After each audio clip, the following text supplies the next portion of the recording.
Yes, it is. Yeah, just checking. Okay, folks, we should commence. Look, it's great actually to have this event today, but it's also great that we've been able to come together to meet in this way after such a long time of having to do everything online. It's my great pleasure to welcome Susan James Relly from the University of Oxford. However, Susan's a Queenslander. She grew up in Queensland, did her teacher education at QUT, taught in Western Australia and also in regional Queensland, before moving to Britain to do her Masters at the University of Oxford, and then went on to do her PhD. Interestingly, I think it's interesting, Susan doesn't, but Susan's PhD was about learning how to become a skilled worker, through apprenticeship to be a cook. And she actually went through apprenticeship herself, became what we might call technically a participant observer. So she went through the process of apprenticeship. I think it's fair to comment that the apprenticeship system in the UK is different than here. So it wasn't the 3-year full-time, which is a shorter version of it. And in some sense, that engagement that Susan has with wanting to understand the practice, she's carried on with her interests in things like the Skills Olympic, these competitions we have to develop skills and to demonstrate skillfulness. And Susan's been involved in that in the European context and the Scandinavian context, I should say. And Susan's also an adjunct member of the Griffith Institute of Education Research. And she's been a long time researcher in this field. And so with her work on what we would perhaps call social partnerships, which she's been doing in the UK, that resonates with a range of initiatives and concerns that we're addressing in Queensland now. So the presentation, I think, is timely and relevant. And this morning we met with Minister Palmer's advisor and we had a conversation which went over time, which I thought was a good indication. So there's interest there in Susan's research. Anyway, without further ado, I will pass over to Susan. Thanks, Stephen. Thank you for that very kind introduction. And it's just such a pleasure to be here, to actually be meeting people and travel again. So I'm a little bit nervous because it is the first time in 2 years that this has happened. So bear with me if I do falter and end up reading too much. I apologise for the long title, but it's a tricky topic and just trying to encapsulate it all. But this is a research project that the co-director of my research centre, SCOPE, which stands for Skills, Knowledge and Organisational Performance, and we look at anything post-16 formal schooling, so post-compulsory schooling. Less so on higher education. We've got another research centre in the department that looks at higher education. So anything to do with further education and VET. And the Skills for Jobs white paper came out from the government, and James and I were talking about this, and we'd have many conversations, and we'd been talking to our local FE colleges, the sort of TAFE equivalent. Just in passing, we've been at a few events and things, and it was clear that there were tensions between national policy and local implementation, and we thought, well, let's explore this a little bit further. It's not generalised to the entirety of England, but let's just explore this. So it's unfunded research. It's something that we did over 3 months to try and get a better understanding. So for all the ECRs out there, don't have to have a big grant to get publishable research. So it's really about trying to understand what's happening in a local context. So I'll get started. Many great minds have been involved in the long-term development of the vaccine protocols that have led to the current supply of vaccines, such as Oxford AstraZeneca at my own institution. Now, these vaccines are resulting in decreased death, illness and hospitalisations. The vaccines development has been underpinned by finely honed high-quality skills from many technicians helping to develop, test, produce and deliver it globally. If any of you are tennis fans, you will have seen Sarah Gilbert and Andrew Pollard at Wimbledon. They've both received He received a knighthood, she's received a damehood. I mean, brilliant minds. They've done amazing work. It's a privilege to work with them. But, and they appeared in all the papers, everywhere, all over the media. But underneath them is a whole cadre of technicians trained to levels 4 and 5 that we never heard about.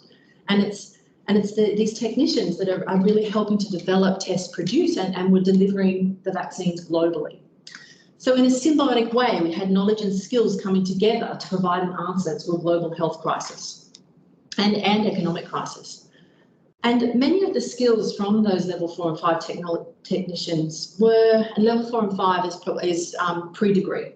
I'm not sure what it would be at TAFE, but diploma, yeah, and even one lower probably.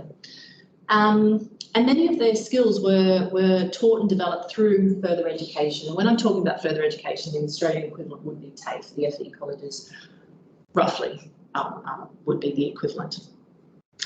And it's through that TVET route. And these skills that they've developed are clearly imperative for economic productivity and growth.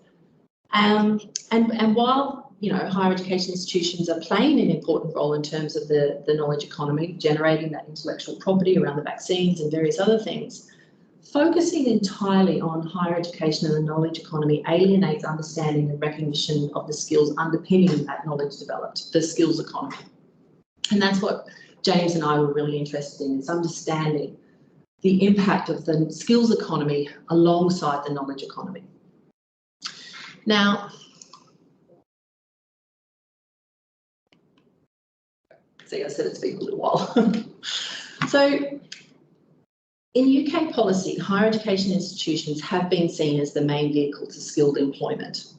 Indeed, higher education has been the main focus of supply-side education and training policy for a long time.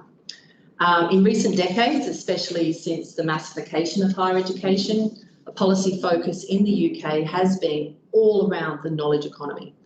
And government policies have been strongly influenced by the idea that higher education leads to better jobs, greater social cohesion, and improves students' knowledge and skills levels, which then improve productivity and economic performance. Yet, we believe that focusing on the skills economy as well as the knowledge economy is important for several reasons. First, skills are developed across the tertiary education sector and workplaces, as the vaccine development illustrates. And unlike a focus solely on the knowledge economy, incorporating the skills economy allows for this broadened understanding of where skills are developed. Second, it showcases the development of skills excellence, highlighting the extraordinary work already occurring in providing high-level skills and the quality that the UK skills system can deliver. We have a very deficit model narrative in the UK, that there's just everything's wrong, you've got to constantly change VET, you've got to change TAFE, you've got to change FE, and James and I have tried to turn it on its head and focus on vocational excellence and really learn from the pockets of excellence that there are, and how can we build on that to make things work in other areas. Third, what this focus does is places skills at the heart of the economy, where they make impact in terms of international trade, development, investment, and especially that investment in growth sectors providing job opportunities, which we all need over the next, well, till 2050, when I think COP26 decided that we were all going to be net zero. So, you know, we need this for future growth and investment. And fourth, it places employers at the forefront of training and development to work with the UK's high calibre further education and higher education institutions. The skills economy focuses on understanding and recognising the high quality skills developed through FE, and with the jobs that can be created that are valued by all members of society. And that's why we think adding the skills economy to the knowledge economy is so important. And that was really underpinning our thinking as we entered this research project, to try and understand the tension between national policy and local implementation. So, as I said earlier, excellence in further education and TVET has existed in skills systems around the world for many decades. Economic prosperity has depended on it. Yet the tertiary skills ecosystem comprises a complex range of stakeholder organisations that are actively involved in policy enactment at the local level. And it's a really contested space within England. We have employers, local enterprise partnerships, education and training providers that are all navigating the demands of national skills policies alongside the needs of the local economies, networks and the education and training structures. The local enterprise partnerships, the LEPs as they're known, are non-statutory bodies responsible for local economic development in England. They're business-led partnerships. They bring together the private sector, local authorities and academic and voluntary and vocational institutions. There are 38 regions in England that it's been broken up into, and they were doing really, really well until the Conservative government in another austerity measure recently cut their funding. So some of them have gone under, unfortunately. But what we wanted to do was understand better these contested local spaces and the intersections and tensions between that national skills policy and those local needs. So that's all to give you sort of the background, the economic context. In thinking about this, what we did was we thought that the concept of local collaborative anchors was a really useful analytical framing for understanding the ways in which productive institutional and organisational overlaps can lead to creative interpretive spaces for the processes of skills policy enactment in these tertiary ecosystems, navigating all of those tensions that we've just mentioned. And it's not just around national policy and local economic demands, it's local community demands as well. Okay, because all of these institutions are in local communities that have all sorts of different issues that they're dealing with. This notion of anchor institutions comes from the US. It's primarily in terms of the relationship between institutions, both profit and non-profit, cities and economic development. I'm sorry, I keep forgetting about the camera. And indeed, this is the definition that we've followed throughout the research. The good examples of such place-based anchor institutions are universities and hospitals, community foundations, local governments and key infrastructure services. And so we've expanded it out from hospitals to education institutions. All these and more have the potential to be exemplars of such urban anchor institutions. They're at once fluid and dynamic and at the same time rooted in place, which is the really key element. Weber and Karlstrom suggest that such institutions and the conditions they exhibit are key to the geography of place and thereby anchor the community in real and palpable ways, saying that anchor institutions are those non-profit or corporate entities that, by reason of mission, invested capital or relationships to customers or employees, are geographically tied to a certain location. So in following that definition, when you think about anchor institutions, their scale and local links mean that they play a key role in local development. They're providing the sticky capital around which economic growth strategies can be built and innovation fostered at a local level. And we often talk about social capital and cultural capital, but what brings that together is that sticky capital. And the importance of non-profit anchor institutions has become increasingly prominent in UK skills and innovation ecosystems, surpassing the dominance of manufacturing organisations in local economies. So back in the 50s, 60s and 70s in the UK, you had these big employers, Rolls-Royce, Jaguar Land Rover, and that all got eroded under Thatcher's government. And so there wasn't these big institutions that were, Cadbury's was famous for it, you know, the factory became like a family and they had fantastic benefits for their employers and that all got eroded. So you could see how they were the anchor institutions back then. So it's in this vein that skills ecosystems, specifically the institutions within them, can be considered anchor institutions. And there is a growing body of research increasingly highlighting higher education institutions, particularly research-intensive universities, as playing the anchoring role within local and regional ecosystems. However, James and I are thinking that as skills ecosystems are increasingly structured as tertiary systems in both policy and practical matters, when you combine FE and HE, it's the FE colleges that can be seen as having that critical anchoring role. And so we're in agreement here with Sladek, who's argued that while the size and place of education institutions is a factor, the important element is the kind of impact that these anchor institutions have and on what terms. So it's one thing to be an anchor institution, it is another to consciously and intentionally adopt an anchor mission, leveraging all available institutional and operational resources for community benefit. And it's really that quote that I'd like you to keep in mind as we go forward and we think about how FE and TAFE can be those anchor institutions. So it is in this way, while FE colleges, though not viewed in the literature in the same way as universities in terms of being anchor institutions, are actually fulfilling that role due to their community-oriented goals. The mission of further education is broad, as is TAFE. It's much broader than that of schools and universities. And so further education colleges are really at the forefront of leveraging available institutional and operational resources for community benefit. You know, in some of our local FE colleges in Oxfordshire, you think of Oxford as being very wealthy, and it is. Parts of it are incredibly wealthy. We have a lot of deprivation. We have the second most entrenched council estate in the entire country in Oxfordshire.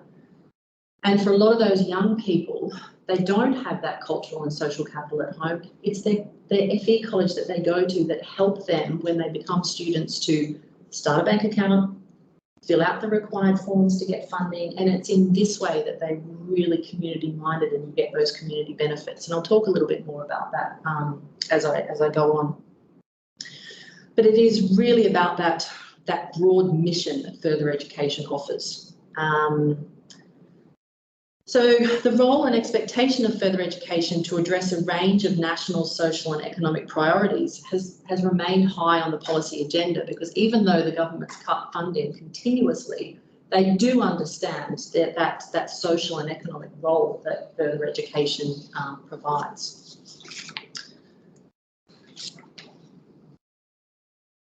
Not to mention the policy churn that further education in the UK has to deal with. I mean, it is shocking, in fact. So, if we think about the actual policy enactment, it's important to remember that in the UK, the four nations, England, Scotland, Wales and Northern Ireland, are devolved in terms of education. So even though Westminster makes all the rules in terms of education, the four nations do have control of their own education and training systems. And since 2010, the four nations have aimed at empowering local communities to drive growth. So that is a conservative, or well, at the time it was coalition government, but it is a coalition conservative government policy imperative to try and empower local communities. Sort of the whole build back better thing is build local, build better. It's kind of moved on. And what they want to do is use the local communities to drive growth, reforming the infrastructure for subnational economic development and localising elements of skills policy as part of that devolution agenda. And it particularly applies in England, partly because it's bigger and it's closer to Westminster. So this, combined with local education and training systems increasingly being framed in holistic tertiary terms, has inevitably complexified local skills ecosystems, and they are incredibly complex. They now overtly meld a range of FE colleges and vocational education and training providers with universities, employers, the LEPs. So, you know, further education in the UK caters down to 16-year-olds, sometimes even 14-year-olds. So they're moving into the secondary schooling, all the way up to adult reskilling. So they do the whole swathe, and they're now offering some university degrees and sub-degree level. So you can see how there's already in England competitive market issues that are going to come out. And these complex tertiary skills ecosystems are sites of policy tensions and ongoing negotiations as each organisation, institution or even individual policy actor brings a set of assumptions and agendas to the various collaborations. So therefore, as skills policy increasingly focuses the importance of cities and regions within a wider framework of devolution, the role anchor institutions play in facilitating negotiations between the different actors in the local ecosystem and mediating the national skills, education and training policies in local contexts is really crucial. They are key players here in even just in basic translation of what the policy can mean for certain institutions. The real issue here, though, is that linear conceptualisations of policy formation and implementation rarely capture these kinds of messy realities. The ways in which national policy intersects with local contexts and the agency that different policy actors apply to the national policy in their local context is just not captured by a single policy. It's impossible. So as such, enactment theory frames policy as a process of translation and interpretation rather than implementation, and it emphasises the importance of context and individual policy actors. And policy can be seen as both text and discourse, capturing both policy as an artefact and as a text-based intervention into practice, as well as the constitutive power of policy as a structuring force within these social systems. So it's in that way that we're combining policy enactment with anchor institutions to try and understand what's going on. So we adopted this approach to the policy process to apply that conceptual framing, combining the policy enactment theory with the anchor institutions. And so our aim of the research was to examine both the ways in which skills ecosystems are structured and the mechanisms of the intersection between the national and the local contexts. So we had two research questions. How are the national skills and education and training policies enacted in local tertiary skills ecosystems, and how do the relationships between the key policy actors in local tertiary skills ecosystems shape that enactment process?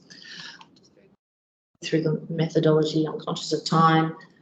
So what we did was an in-depth case study of a city-based tertiary skills ecosystem. We examined the key stakeholder organisations that comprise the skills ecosystem. There were 2 different FE colleges and associated TVET providers, 2 universities, the LEP, very large employers right down to micro SMEs, and a very active skills ecosystem, partly from what stemmed from the university, but also partly from what was going on with the very large employers in the region. It's based in the southeast of England and was selected as being broadly representative of a growing city-based tertiary skills ecosystem.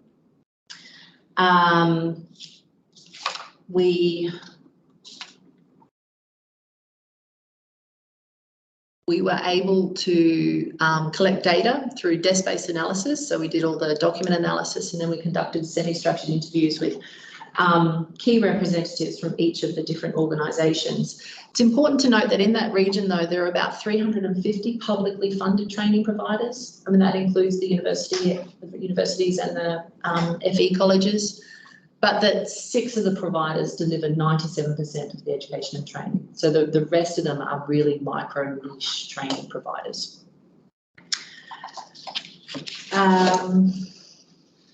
The interviews took place during COVID-19. So even though the UK towards the end of last year were loosening up the regulations, we were still working online for this kind of thing. So they were audio recorded and transcribed, anonymised, as you would through normal research. So let's move on to the findings. Right. So I've already talked about how complex it is. When discussing the relationship between national skills policy initiatives and the local contexts, all the participants emphasised the complexity of the local skills ecosystem, with the number of different stakeholders within it being particularly highlighted. I mean, 350 in a small region, it's a lot. The principal of one of the local FE colleges described this complexity clearly, illustrating the wide range of different training providers with the potential to be active policy actors. And that's the first quote there, just highlighting how overcrowded and complex the region is, but the further education is wider than just the FE colleges, because there are so many private training providers, and the universities, one in particular, beginning to offer lower level qualifications. So it's just been a really complex mix. So this kind of overcrowding within the tertiary landscape often meant that these different organisations and institutions were positioned in competition with each other, competing for students, financial resources, and even physical space in some respects. One participant described this education and training marketplace as being characterised by wasteful competition. And there's huge amounts of waste in the system.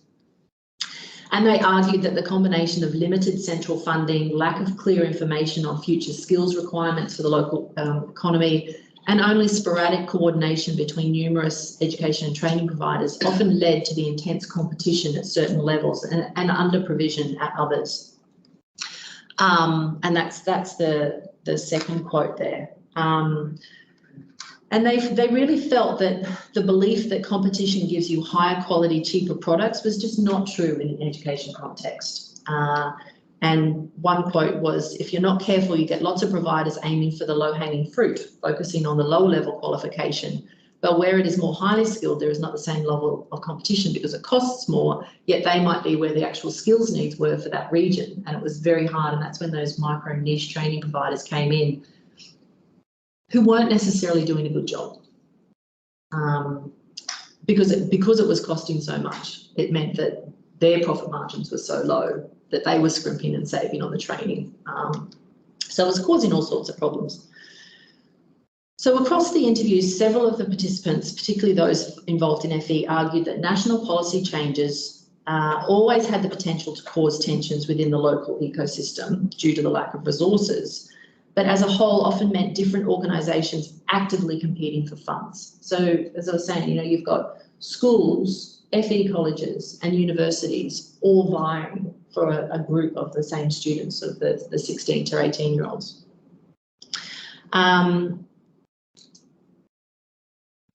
Participants described how national initiatives often focusing on reshaping local systems to meet projected national shortages, leading to funding specifically allocated to shortage areas. So engineering in the UK is consistently seen as a shortage area.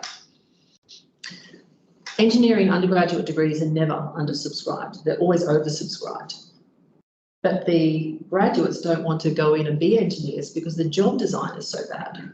So there might be a shortage of engineers, but it's the translation or the movement from university and FE into the workplace that is hemorrhaging the students. It's not the education and training providers. So there's a real gap there that you can't capture in that policy. So you can see the other quote there from one of the FE college principals, and I really like this quote. On the one hand, if the local plan says you do underwater knitting, they'll be doing underwater knitting because that's where the funding comes from.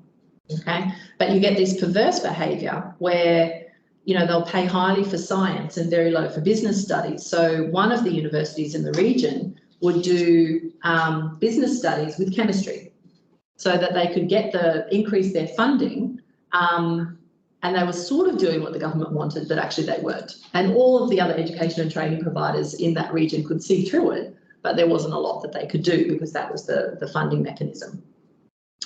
So as such, the participants suggested that the site of policy interpretation, as national policies were translated into local skills ecosystems, was also the point of inter-organisational competition. All right, so it wasn't just competition between the institutions per se. And the ways in which the organisations and institutions interpreted and were in a position to interpret national policies had the potential to give them the positional advantage in accessing the much needed funding, whereas as that example shows, the universities, which don't need the funding as much as TAFE, but were getting, or the FE were getting the funding. So it was just these perverse incentives. So thinking about the FE colleges as the anchors at the heart of this policy process, in this messy process, the participants described ways in which organisations within the local skills ecosystem came together in collaboration, subverting the dominant forces of competition and creating localised pockets of systems-based working. This saw the emphasis on horizontal diversity within the system, where different organisations were seen as genuinely offering different pathways and different choices to those seeking education and training. All the participants emphasised the FE colleges as being critical importance to this horizontal diversity. And as one member of the LEP put it, there's so much policy on the higher level skills, it's very easy to forget that there's a sort of continuum about how to get there. That we also need to be thinking about the level 2 and level 3 skills. And that, we need to be working across all of them in order to create that horizontal diversity as well as the vertical. So participants suggested that with strong leaders in the local FE colleges deliberately and overtly emphasising the importance of a wide range of education and training pathways, The FE colleges themselves were driving the horizontal diversity within those local skills ecosystems in the face of market logic embedded in national policy. That national policy was tending to drive the vertical stratification. So as such, with FE colleges at the heart of the local tertiary skills ecosystem, it was really possible to see national policy enactment at the local level, creating localised pockets of collaborative working with FE colleges as anchor institutions in this policy process. And we had a number of examples of it actually happening. Partly because of the community mission of these FE colleges. They're often the mainstay of their local community. One FE college principal argued that this was fundamentally linked to the fact that the mission of FE colleges just is community oriented. One participant illustrated this point powerfully in a critique of policy and public rhetoric that has often singled out hairdressing as useless and oversubscribed course. I mean, whenever we hear the government ministers, it's the first thing they say is, well, you've only got 10 hairdressers, get rid of them. You don't need that course. But what's really interesting in this quote and what came out behind it is that emphasis on the bottom bit, that we care about what happens to these young women. And the college did some research, and some research has been done at LSE. And whilst you might think that that course for 10 young women to learn hairdressing wasn't economically viable, it gave them that start in life to move into other areas of employment that they wouldn't ordinarily go into. And that short-term investment countered the longer-term investment that would have come from social benefits and all the other things that if they hadn't been qualified and weren't able to enter into proper employment. And that's where there is this community mission, and the principal of this particular FE college was very clear with government that there was no way they were shutting down these courses because they had very valuable community purpose to them. So participants emphasised the way in which the FE colleges were embedded in their local community and focused on catering to the diverse range of community needs. Particularly, in that example, a lot of those women are from care. They're from lower socioeconomic areas where this is going to be their first, they will have dipped in and out of school. So it's their real first opportunity to get into education and training. So the colleges are dealing with a really diverse range of needs. However, the community role was often described as being rendered invisible at the national level and sitting in tension with the way in which the sector is usually framed in national policy discourse, as solely focused on supplying skills required by employers. And this was very clearly described by one college principal when discussing the Skills for Jobs white paper that came out in 2021. And basically what she was saying is that the policy is really interesting because a lot of what's in it is really useful and a lot of the things that we've been talking about for a very long time. But the first prompt is in the title for these colleges because we don't all want skills for jobs. And to imply that FE is only about skills for jobs is a challenge. And so as much as they were taking national policy into account, in some areas it was just white noise, that it was just going along in the background, and admittedly these two college principals were in a more privileged position in that these were huge colleges that had merged over time. So they were quite powerful in the political sense, and they could ignore it. They could treat it as white noise, whereas principals of smaller colleges wouldn't be able to do that. But the bottom line is, given the community needs, often the policy is white noise. And what they were saying is, how can we turn the policy, how can we at the local level turn it into something that works at a national policy level for all parties? It's quite a big ask. So the community-oriented mission of FE was seen as underpinning the role FE colleges play as anchor institutions within these local skills ecosystems. The roles were intersected with national skills policy enactment in complex and often paradoxical ways. The participants suggested that with strong leaders in local FE colleges deliberately and overtly emphasising the importance of a wide range of education and training pathways. Sorry, I missed a page. Where am I going? happens when you haven't done this for so long, you don't put page numbers at the bottom of your lecture notes. The participants felt that the community-oriented mission of FE colleges, it is frequently rendered invisible, but that the mission is what drives the diversity within the local systems and enables those colleges to act as the anchor institutions. So beyond this, the participants also described the really important ways in which FE colleges provide meaningful insight into local skills demands. I mean, they really do have their finger on the pulse, and so their feedback into the development of skills policy was really important. And this critical role was described as an essential part of the policy cycle, both in terms of interpreting the national skills policy to fit with the local economic needs, but also to feed local skills demands back up into the national level analyses in order to provide a detailed skills profile of the locality, which wasn't actually happening. The participants highlighted that all too often policy rhetoric emphasised the importance of placing employers at the heart of the system in order to understand the local economy and needs of the labour market. But what was clear in this skills ecosystem was that employers often struggle to recognise their own needs. You know, when they say, oh, we don't have oven-ready graduates, or we don't have this, and you ask them, well, what does that look like? They're often not able to tell you. And particularly in the longer term. And so what these FE colleges often did was played a mediating role with employers to understand what their local skills needs are. And this quote, I think, really sums it up, that there is a misconception in government that employers want to be involved. They do, absolutely, but they don't want to be in the driving seat, at least not in England. So there are some issues around, particularly in England, the government's focus on employers when really it's the education and training providers that have the better understanding of what the local skills needs are.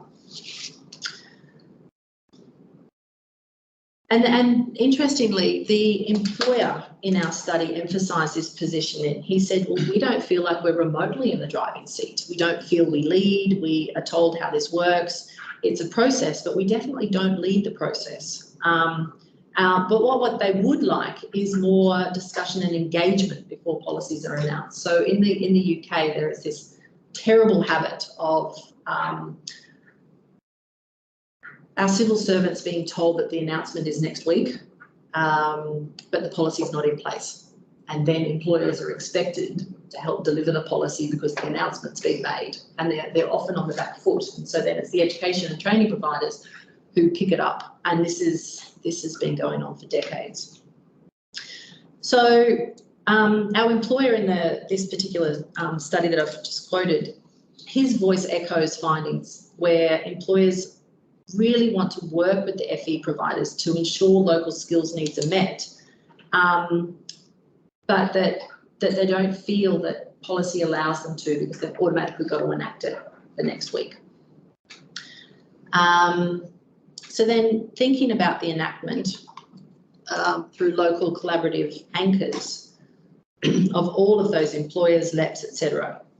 Our findings clearly showed that FE colleges acting as the anchor institution, interpreting, translating, mediating national policy within these ecosystems was paramount and was happening regardless kind of what the policy was and had been happening for decades. These were really long-standing relationships. We found that the policy process sat at the intersection of the colleges and the LEP, the local enterprise partnership in this particular area was very strong. And the LEP was also providing a facilitating role because they were the ones who could then speak up to national policy. So even though the colleges had a voice, the channel was through the LEP. And the LEPs were very clear. They said they saw skills policy as sitting at the heart of their remit. But interestingly, we found the boundaries between the FE colleges and the LEPs were quite porous. You know, the college principals were sitting on the LEP boards and LEP representatives were sitting on the college governing bodies. So there was a real dialogue and communication happening, but you can imagine the potential conflicts of interest and various other entanglements that might ensue. What this all meant was that meaning making around national policy and the process of policy interpretation took place at the intersection of those shared spaces. They weren't one individual. And these hybrid spaces are rooted in the collaboration between employers through the LEPs and the FE colleges. The different organisations could be seen playing different roles in these collaborative policy spaces, and FE definitely provided deep understanding of local community needs and practical knowledge of the teaching and learning. And it was the LEP representatives who brought a perspective around national skills policy intention and employer interests, while also providing a mechanism of feeding the local needs back. So it's in this way that these hybrid or third spaces were creating meaningful collaborations. And they were a critical part of the policy cycle, the space in which national policy was interpreted and translated for the local context, and the one mechanism whereby local needs could be fed into that wider policy discourse. So as such, these collaborative spaces could also be seen as playing an anchoring role within the skills ecosystem. So it wasn't just the institutions, it was the space that they were providing that was also an anchor. And we refer to those collaborations as collaborative anchors. Even with the blurring of boundaries, which you're going to get in with these sorts of organisations anyway. So moving on to the discussion and conclusions. Insofar as I was saying that some research shows that some employers really value the opportunity to engage and shape skills policy, employers are a heterogeneous group, and it's far from clear that they all want more control or to be placed at the centre of TVET and further education and apprenticeship provision in the way that the recent UK reforms have suggested. The Skills for Job white paper continued the agenda of employer engagement and has really attempted to place employers in the driving seat, suggesting ways in which government plans to achieve this, for example, through close collaboration with chambers of commerce. So we've had recent chambers of commerce set up. We've had them previously, they've come back. And through establishing new college business centres and with local skills, the LSIPs, the local skills improvement plans to drive innovation and collaboration with local employers. So even in that one sentence, you can see all the different policy stuff that just keeps getting thrown at these stakeholders. However, while the white paper offers for many a great platform to build on, it was also suggested by every single one of our participants that nothing in it was revolutionary or even new. You know, they had all seen it happening before, which is partly why then the policy becomes white noise, because it's a little bit of a, you know, been there, done that. Perhaps most importantly, this approach of putting employers at the heart doesn't reflect the messy realities of local tertiary skills ecosystems and the ways in which nationally driven skills policy must always go through this process of translation and interpretation if it is to have a meaningful impact at local level. We found that the FE colleges are in the driving seat, it's not the employers.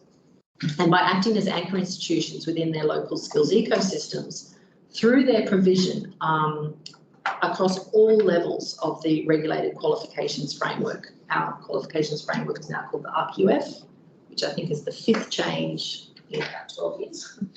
A little bit longer than that, but you get my drift. But also through a carefully crafted mission in their local communities, you've got FE colleges working at the heart of the policy cycle and the translational process of integrating national policy with those local community-oriented needs.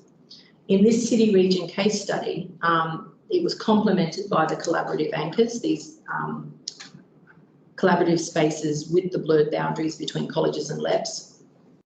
And the combination of FE colleges as anchor institutions and collaborative anchors was a critical part of that policy cycle, providing that space for interpretation of national policy into those local contexts and as a mechanism for feeding local needs back into the national discourse. So it was circular instead of just being one way, which a lot of policy has been. At the same time, it was possible to see the ways in which the anchoring process subverted national tendencies of education systems in quasi-markets to shift from horizontal diversity to increased vertical stratification as they grew. Kevin Orr is a really good researcher in this field, and he's based at the University of Huddersfield. And he's argued that competition can play a really important role in creating choice for students. But he also points out that, particularly in the Auger review, which is about the 5th review we've had in the last decade, that tertiary education cannot be left entirely to market forces if it is to deliver the full spectrum of social, economic and cultural benefits. The market just won't incorporate that. This is rooted in, it's rooted in isomorphic tendencies of institutions in quasi-markets to model each other and ultimately compete in the same space for students and funding. What we found, though, is that the FE colleges working as the anchor institutions and catering to localised community needs led to pockets of systems-based thinking that drove those diversity of pathways and really offered meaningful horizontal diversity within that local system. So there was elements of it. So in the final slide, our findings suggest that through FE colleges acting as anchor institutions, combined with local collaborative anchors centrally positioned in the policy cycle, FE colleges can in fact drive localised pockets of system-led collaborative approaches to tertiary education and training.